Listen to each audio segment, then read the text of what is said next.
kesepakatan kita terima ya. Assalamualaikum warahmatullahi wabarakatuh. Selamat pagi dan salam sejahtera untuk kita semua. Alhamdulillah pada pagi ini kita ketemu melalui Zoom ya. Kemudian ini adalah pertemuan hukum dagang untuk materi 4 dan 5. Hari ini kita akan belajar mengenai sejarah hukum dagang. Oke. Nah, tentunya sejarah hukum dagang ini awalnya belum merupakan unifikasi gitu ya, karena memang tadinya sistem hukum ini masih berada di seluruh daerah, karena sifatnya kedaerahan. Tetapi kemudian setiap daerah mempunyai hukum perdagangan sendiri-sendiri yang berbeda satu sama lain. Jadi sebelum ada hukum dagang yang memang diatur oleh KUHD atau Kitab Undang-Undang Hukum Dagang, tadinya di setiap daerah itu punya cara berdagang yang masing-masing yang sifatnya kedaerahan. Ada yang sifatnya barter gitu ya. Kalau zaman dulu tuh tidak semua transaksi itu jual beli dengan uang, tetapi bisa bertukar antara misalkan gandum dengan beras gitu ya. Nah, ini juga merupakan satu hal yang sifatnya kedaerahan. Kemudian jual beli tanah gitu ya. Jual beli lahan di setiap daerah juga punya mekanisme dan sistem yang beda. Sehingga pada zaman dahulu sejarahnya setiap daerah ini memiliki paham kedaerahan terkait dengan bagaimana hukum dagang itu diberlakukan. Kemudian disebabkan oleh ternyata perdagangan di dunia ini semakin pesat gitu, dan kemudian tidak hanya di daerah tetapi juga ini kemudian menimbulkan banyak sekali konflik dan tidak menemui jalan buntu, sehingga mendorong satu keinginan dari pemerintah untuk membentuk unifikasi di bidang perdagangan yang tentunya berlaku secara universal dan tidak lagi sifatnya kedaerahan. Oke. Nah, kemudian sejarah hukum dagang sebelum kita melihat di dunia nasional atau di Indonesia, sejarah hukum dagang ini sebenarnya erat sekali dengan hukum dagang Belanda. Nah, tentu hukum dagang Belanda ini nggak bisa lepas kaitannya dengan sejarah hukum dagang Perancis. Nah, sedangkan hukum dagang Perancis ini juga tidak bisa dipecahkan dari hukum Romawi yang dikenal dengan Corpus Juris Civilis. Jadi memang ini kalau kita tarik ke atas, ini kita naik ke Belanda, Belanda naik ke Perancis, Perancis naik ke Romawi. Sehingga ini menjadi seperti pohon atau piramida gitu ya. Karena memang kalau kita melihat sejarah, kita mesti runut ke belakang. Corpus Juris Civilis ini merupakan peninggalan Romawi yang terdiri dari 4 buku. Yang pertama membahas mengenai institusional atau lembaganya. Ya, sama kalau kita di Indonesia, kalau kita berbicara hukum, kita akan melihat kewenangan absolut atau lembaganya mana nih. Oh, kalau KPK, kalau sifatnya dengan korupsi, dahulu menjadi sama dengan di peradilan umum seperti biasa, tetapi kemudian ada lembaga independen yang dibikin oleh pemerintah pada saat itu dan kemudian diberi kewenangan-kewenangan. Nah, ini merupakan institusionalnya atau lembaganya. Sama di dalam hukum dagang juga kemudian dikenal ada buku 1 kalau di dalam sejarah peninggalan Romawi. Buku 1 ini berkaitan dengan lembaganya. Jadi melihat lembaga-lembaga pada Kekaisaran Romawi dan di dalamnya ada tentang Conselus Mercotarium yang berkaitan dengan pengadilan untuk kaum pedagang. Nah, sama kalau di Indonesia ini lembaganya adalah pengadilan niaga. Jadi sengketa-sengketa yang berkaitan dengan jual beli gitu ya, perdagangan, maka ini masuk kepada ranah masuk pada ranah absolut pengadilan niaga gitu ya. Kemudian ada pandekta. Pandekta ini ada di buku 2. Nah, pandekta ini adalah terkait dengan ada satu asas atau ada gium yang disebutkan asas fakta sunt servanda. Maka perjanjian itu harus ditepati gitu ya. Kemudian ada asas partai otonom, asas kebebasan berkontrak, kemudian unus testis nullus testis, ini satu saksi bukan saksi. Nah, ini pandekta maksudnya adalah asas-asas yang dipakai. Jadi pada saat hukum dagang, kalau Mas Adi bisa ini ya, di mute dulu ya. Kalau saya membuat satu perjanjian gitu ya, misalkan dengan dengan Mas Alex gitu ya. Nah, kita sudah berjanji gitu ya untuk me- melakukan Mas Adi tolong di mute ya.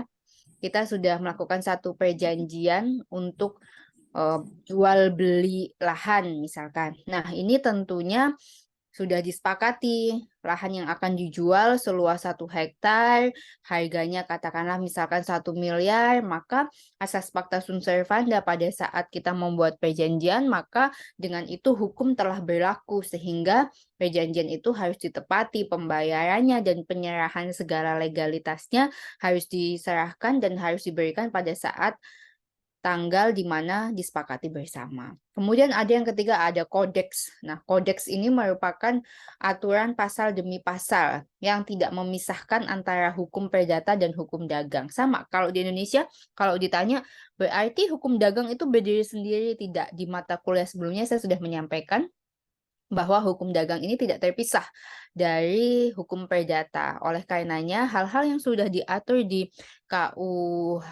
di KUHP atau di Kitab Undang-Undang Hukum Perdata, nah kalau belum lengkap maka menjadi spesialisnya diatur di dalam hukum dagang. Tapi ini merupakan satu kesatuan. Nah, kemudian yang keempat adalah novelty atau berisi karangan atau cerita. Kalau di sejarahnya ini ada juga karangan atau cerita. Nah, karangan ini dalam arti ada contoh-contoh kasus yang memang dikarang atau memang cerita kasus yang real yang digunakan dalam sejarah hukum dagang pada saat peninggalan Romawi untuk memberikan pemahaman mengenai hukum dagang. Oke. Nah, kemudian kalau kita berbicara Perancis, ini kita namanya juga belajar sejarah ya, jadi kita harus sedikit kemudian berimagine atau berimajinasi bahwa kalau kita bicara tentang Perancis, maka pemerintahan Raja Louis gitu ya, Raja Louis XIV itu kurang lebih di tahun 1600-an sampai 1700, ini Raja Louis ini dulu memiliki perdana menteri bernama Colbert dan dia tuh sangat memiliki minat yang amat sangat tinggi terhadap perkembangan hukum sehingga pada saat itu kodifikasi pertama itu dibuat pada tahun 1673 dan disebut dengan Ordonnance de Commerce. Nah, ini adalah ordonasi tentang perdagangan, about bank, about makelar gitu ya. Jadi kalau teman-teman tahu tentang makelar atau pedagang perantara, ini makelar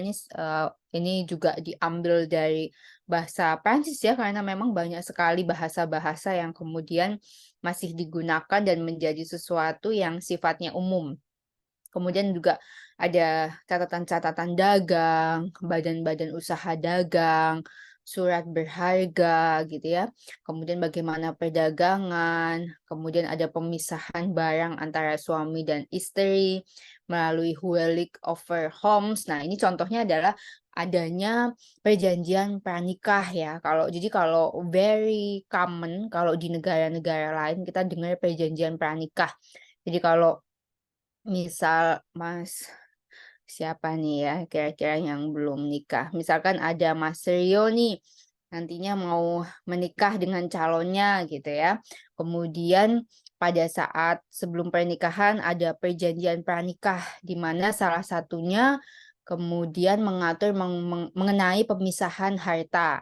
Jadi yang disebut harta bersama apa, kemudian mungkin harta yang dibawa lelaki apa, dibawa oleh calon mempelai perempuan apa, kemudian dipisahkan mana yang disebut harta bersama dan mana yang disebut harta pribadi. Nah, ini boleh. Ini sebenarnya dalam hukum perjanjian pranikah seperti apa, Bu? Legal.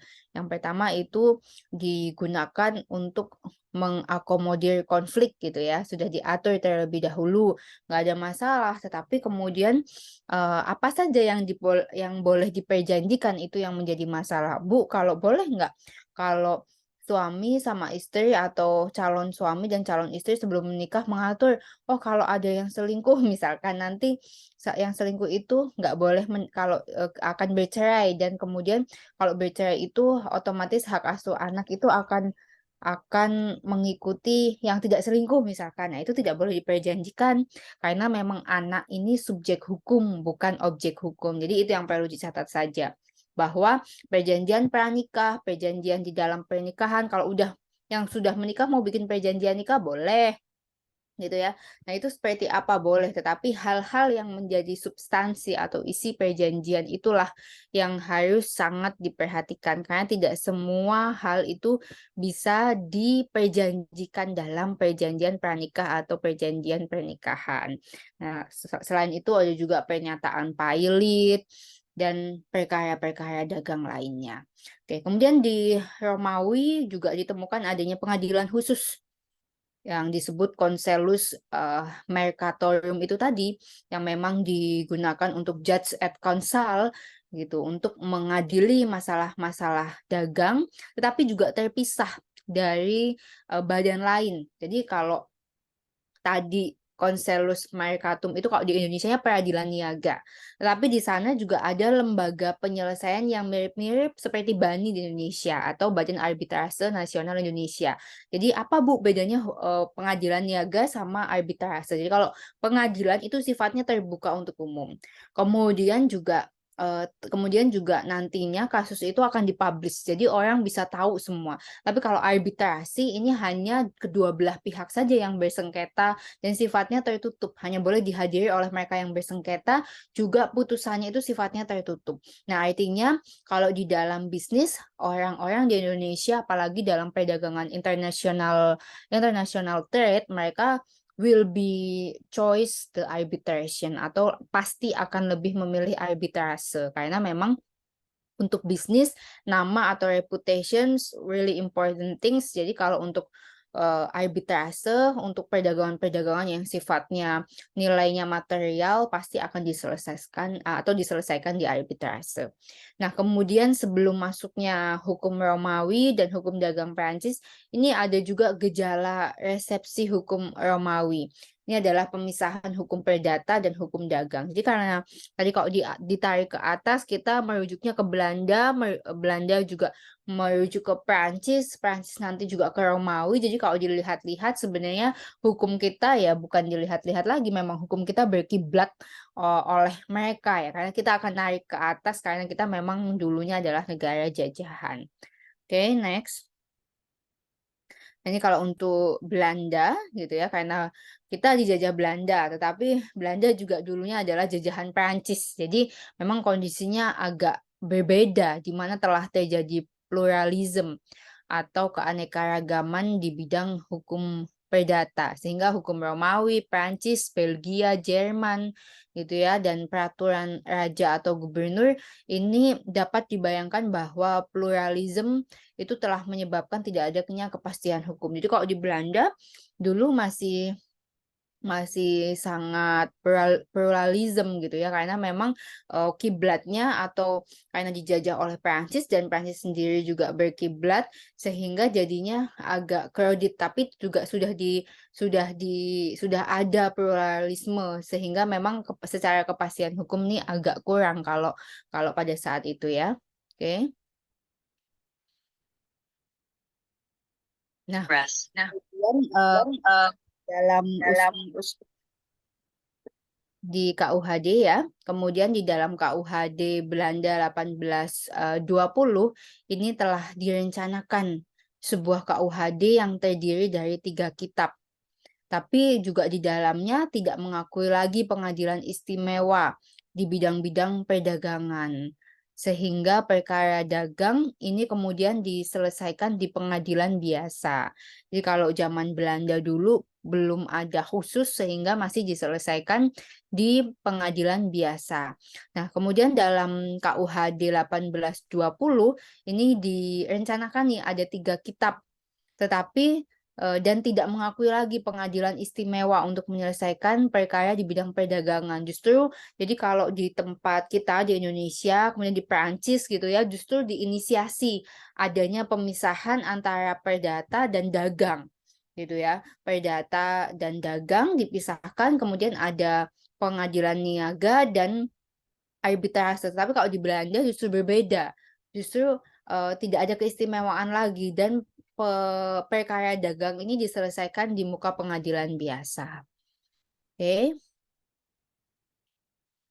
Nah, kemudian, eee, dalam terkait dengan Belanda ini, ada Sarjana Van Kan, ini beranggapan bahwa hukum dagang ini merupakan tambahan saja loh dari hukum perdata, gitu. Sehingga akibat adanya hukum dagang khusus bagi pedagang, sehingga konsekuensinya hanya pedagang saja yang bisa melakukan perbuatan dagang. Nah, sehingga bagi non-pedagang hanya diperbolehkan mendirikan badan usaha lain seperti maskap yang telah diatur dalam KUHP. Jadi kalau di sana lebih jelas bahwa kalau di Indonesia kan enggak. Kalau di Indonesia ini kalau ketika ada sengketa dagang tuh dalam arti begini, sengketa dagang itu boleh oleh siapapun di mana telah terjadi transaksi dan perjanjian jual beli, maka ini disebut sengketa dagang. Tetapi kalau di, negara lain seperti di Belanda itu kan memang mereka perdagangan itu sifatnya lebih khusus, dalam arti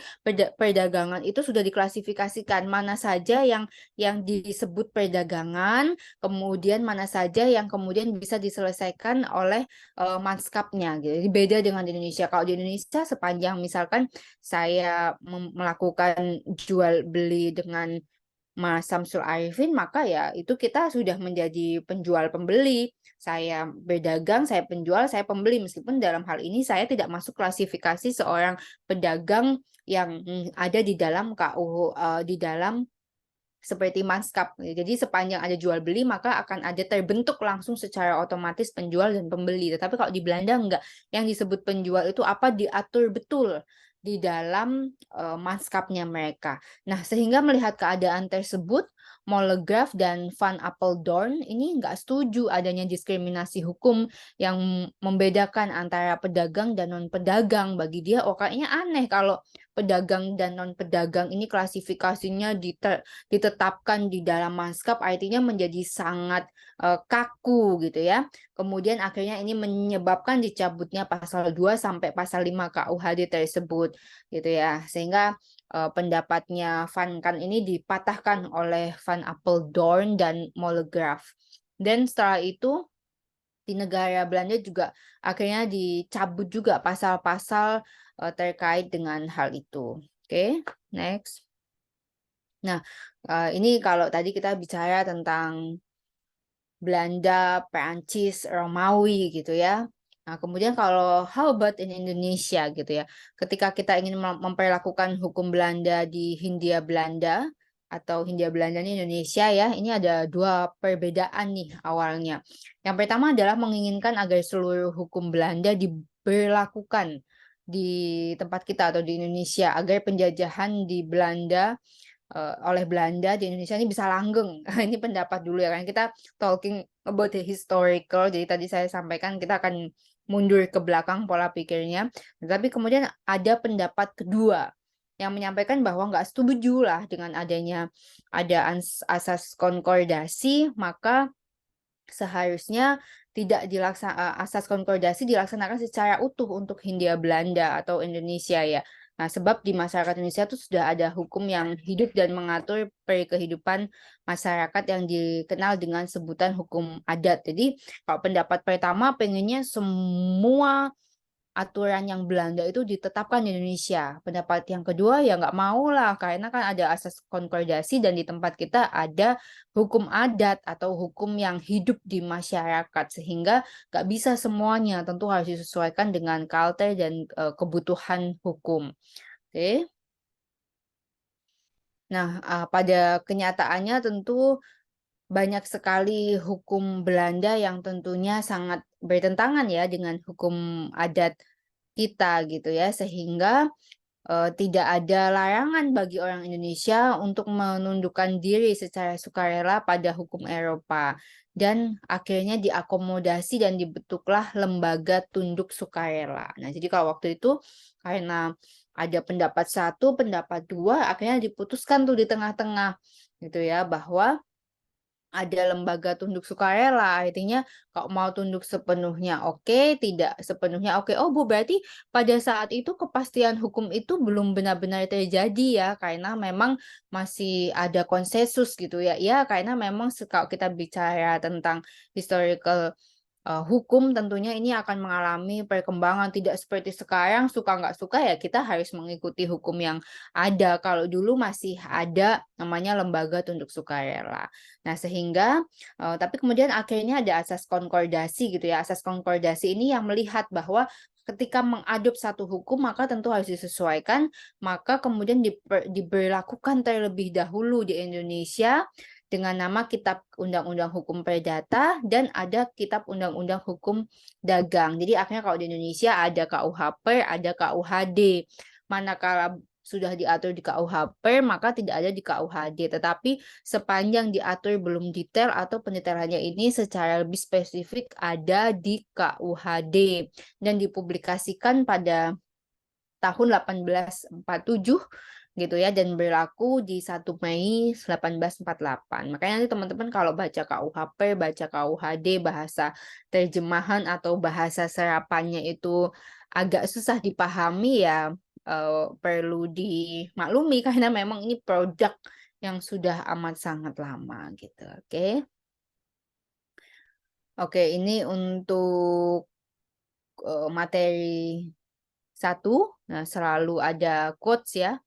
Tadi quotes-nya tidak ada kenyamanan di hari tua bagi mereka yang malas di hari muda. So, mudah-mudahan teman-teman selalu semangat supaya nanti tua bisa menikmati ya. Ini juga quotes buat saya sebenarnya. Mudah-mudahan karena punya semangat yang tinggi, mudah-mudahan hidup kita jadi better life dan di masa tua kita bisa juga punya kehidupan yang lebih baik lagi. Oke, kita masuk ke materi selanjutnya. Mungkin nanti saya beri sesi pertanyaan di materi kedua karena materi satu ini we are still talking about history. Jadi kita hanya mengulas ke belakang. Oke, kemudian yang selanjutnya adalah kita akan belajar mengenai subjek, sumber, prinsip, ruang lingkup, dan kedudukan hukum dagang. Oke. Nah, kalau kita bicara mengenai subjek dan objek, which is sebenarnya ini kita udah pelajari di pengantar ilmu hukum, tetapi secara spesifik kalau kita bicara subjek hukum dagang, maka di Indonesia mengakui bahwa yang dinamakan subjek ini adalah sebagai setiap orang atau manusia gitu ya terhadap undang-undang yang artinya bahwa setiap orang diakui sebagai subjek hukum. Nah, subjek hukum ini nggak cuma manusia tapi ada subjek yang non hukum yaitu badan hukum. Nah, kemudian subjek hukum juga adalah siapa yang dapat mempunyai hak dan cakap untuk bertindak di dalam hukum atau dengan kata lain dia bisa melakukan perbuatan hukum. Wah, ini teman-teman udah belajar ya mengenai siapa saja yang cakap dan siapa saja yang tidak cakap hukum gitu ya. Adalah mereka yang memiliki gangguan jiwa, adalah mereka yang juga dalam pengampuhan, adalah mereka yang memiliki keterbatasan terhadap pemahaman hukum karena adanya kekurangan secara secara mentality gitu ya. Itu adalah mereka-mereka yang diatur sebagai subjek hukum. Oke, kemudian klasifikasi subjek hukum ini adalah yang harus memiliki kedudukan dan peranan dalam hukum. Khususnya dalam keperdataan, subjek hukum itu dapat mempunyai wewenang hukum gitu ya. Jadi kalau teman-temannya sekarang saya subjek hukum atau bukan Bu, jelas kita berada di kelas ini juga kita adalah sesama subjek hukum bahwa saya memiliki hak untuk teman-teman menyerap atau masuk di kelas tepat waktu, misalkan mengerjakan tugas, menuntut teman-teman untuk mengerjakan tugas, tapi saya juga punya kewajiban, yaitu kewajiban saya adalah memberikan pengajaran dengan baik. Jadi, kalau kita bicara tentang hukum perdata, hukum dagang gitu ya, kita akan selalu berbicara mengenai hak dan kewajiban. Karena sebenarnya isi hukum perdata itu we are talking about hak dan kewajiban gitu ya. Sehingga dalam lapangan keperdataan mengenai subjek hukum ini dikategorikan subjek hukum adalah konsep yang mendasar gitu ya. Kita harus mengerti bahwa subjek hukum itu tadi ada manusia dan badan hukum. Oke. Nah, kemudian orang sebagai subjek hukum dibedakan dalam dua hal, natural person dan reh person. Jadi naturally person ini adalah pasti manusia pribadi, reh person adalah dalam bentuk badan hukum. Nah, dalam arti misalkan contoh saya punya PT namanya Kaya Ilmu Bermanfaat. Saya juga sebagai subjek hukum pribadi, tetapi di dalam corporate saya adalah seorang direktur. Sehingga saya yang akan secara kewenangan mewakili korporasi saya atau mewakili corporate atau perusahaan saya dalam melakukan tindakan-tindakan hukum. Seperti melakukan satu perjanjian pemberian jasa, jual beli dan seterusnya itu diwakili saya sebagai naturally person dan saya sebagai reh person sebagai direktur. Itu. Kemudian sedangkan badan hukum, ini ada juga badan hukum itu disebut sebagai badan hukum publik gitu ya. Ini adalah ada unsur kepentingan publik. Jadi kalau badan hukum publik itu apa aja Bu ya, BUMN gitu ya. Karena memang ada kepentingan publik di situ. Misalkan ada Waskita Karya, ada kemudian ada Wika, ada kemudian ada Pertamina dan seterusnya. Karena memang ada kepentingan publik keberadaan perusahaan itu, misalkan menyediakan bahan bakar minyak, oil and gas gitu ya, atau membangun infrastruktur jalan raya untuk kepentingan publik. Tapi ada juga badan hukum yang sifatnya privat atau milik individu atau swasta seperti yang saya miliki. Ini ada typo ya, privat harusnya pakai V bukan Fanta. Oke, jadi kalau ini adalah badan hukum privat, ini adalah untuk kepentingan individu. Jadi atau perusahaan-perusahaan milik swasta seperti milik saya ini adalah private person ya. Oke.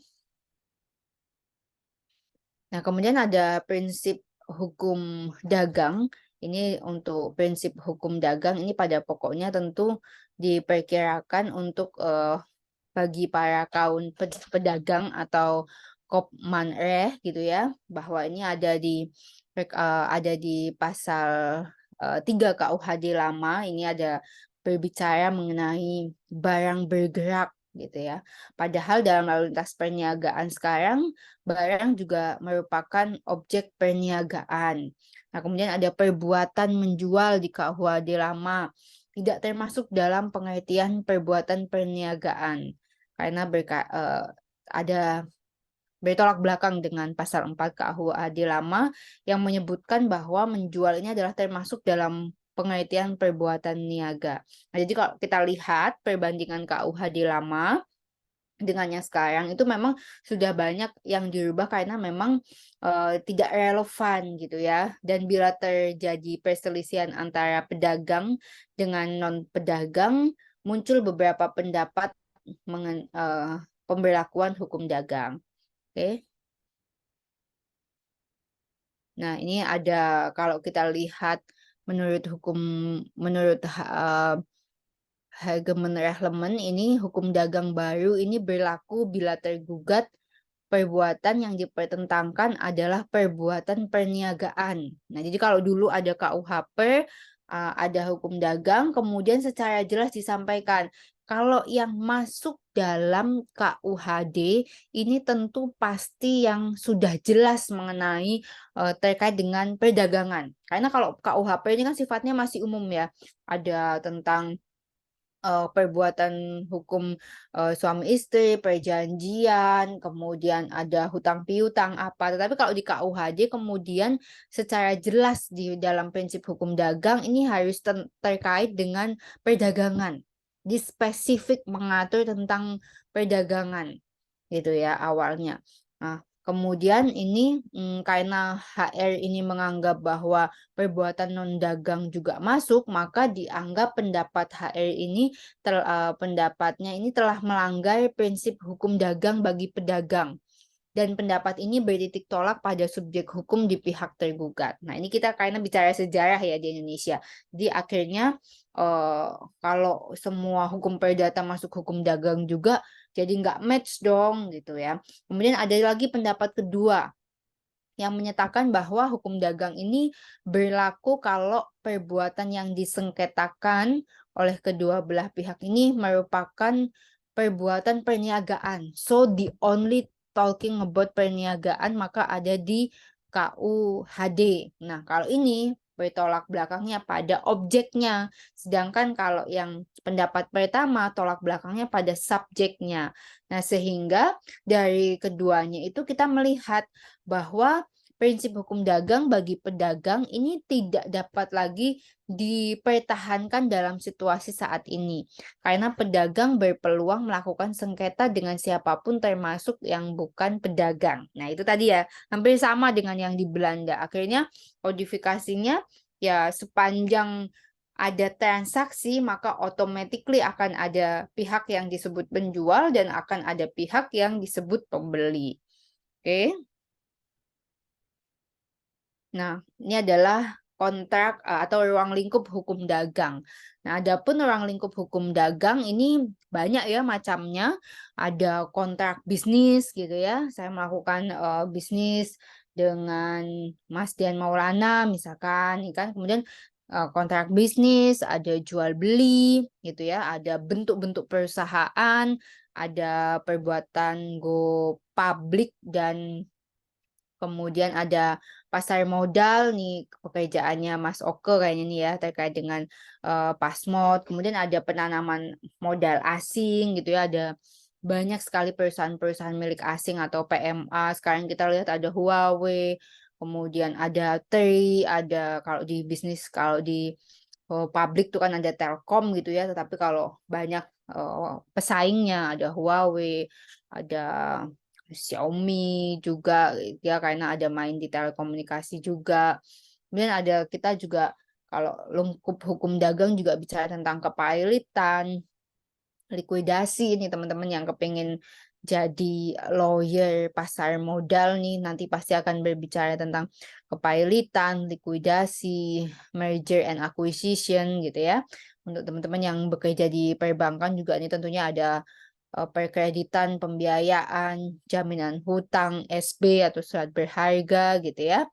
Kemudian juga ada perburuan. Nah, ini teman-teman yang suka main di electronical nih, mungkin ada Mas Tauhir ini pasti juga harus memahami banget nih tentang hak kekayaan intelektual gitu ya.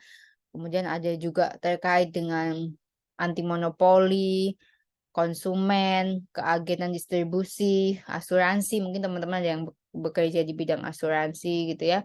Ada juga tentang kemudian pajak gitu ya, mungkin kayak Mas Ridwan nih di corporate gitu ya, atau yang memiliki usaha sendiri seperti Mas Bambang gitu juga harus mengetahui banget ya tentang perpajakan. Kemudian how to solve the problemnya adalah tentang sengketa penyelesaian sengketa bisnisnya, kemudian internasional bisnis, ada hukum pengangkutan yang teman-teman yang punya usaha apa ekspedisi gitu ya, harus mengetahui juga tentang hukum pengangkutan, baik itu darat, laut, udara, atau multimoda. Nah, karena memang dalam ketentuan-ketentuan KUHP ini digunakan untuk jual beli perusahaan, sehingga memang unsurnya ada jual beli perdata juga nanti ada yang sifatnya internasional gitu, sehingga memang ruang lingkup hukum dagang cukup amat sangat luas. Well,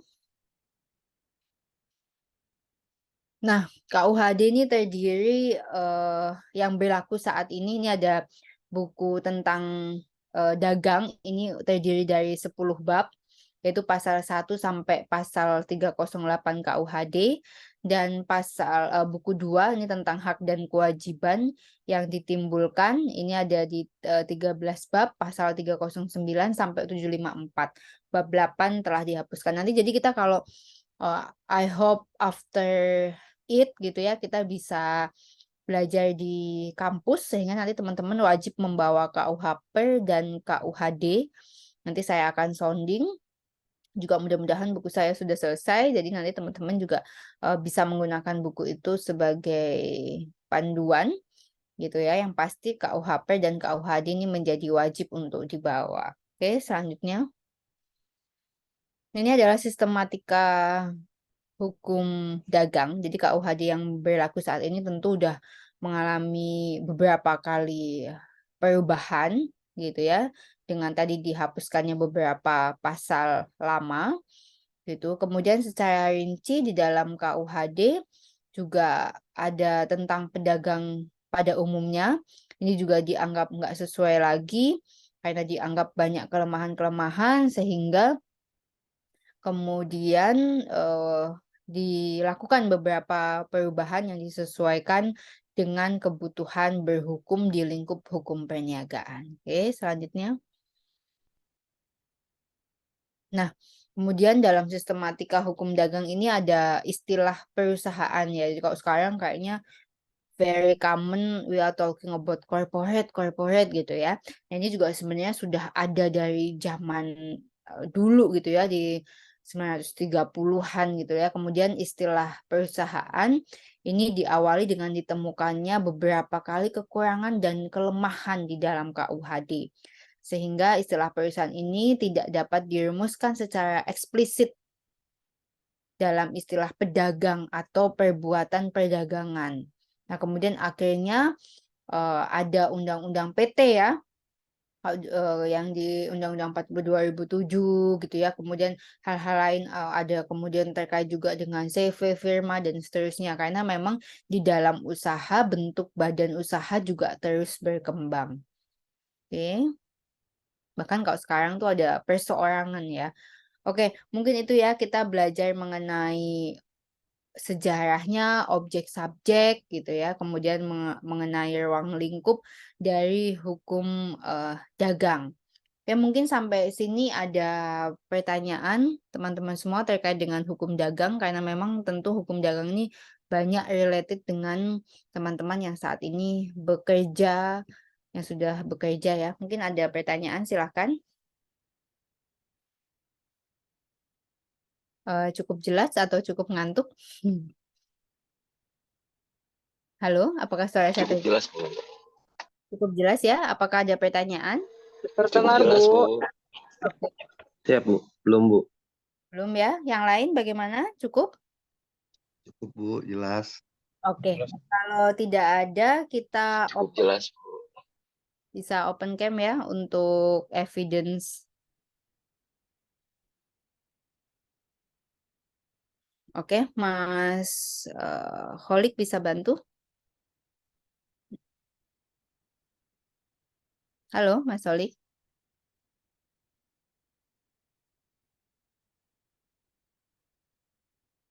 Sudah, Mas Holik? Kayaknya masih di mute deh. Sudah atau belum? Mas Holik, are you there?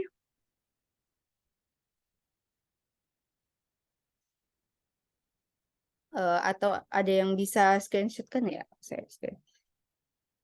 Kayaknya udah. Oke, jika tidak ada pertanyaan, saya cukupkan. Mudah-mudahan, sepertinya ini saya belum dapat jadwal lagi. Sepertinya ini adalah last meeting for us di bulan ini. But we will see, saya masih belum tahu apakah ini last meeting di bulan Ramadan ini ataukah masih ada next week. Tentunya setelah Lebaran kita akan bertemu offline dan saya harap teman-teman semua bisa hadir ya karena beberapa pertemuan saya harus lakukan secara online di masa cuti ini sehingga next after it saya ingin kita bertemu offline ya. Mungkin itu dari saya, apabila ada kekurangan saya mohon maaf dan sampai bertemu di pertemuan selanjutnya. Semoga semua sehat dan tetap semangat. Wassalamualaikum warahmatullahi wabarakatuh. Waalaikumsalam. Waalaikumsalam warahmatullahi wabarakatuh. Terima kasih, Bu. Terima kasih, Bu.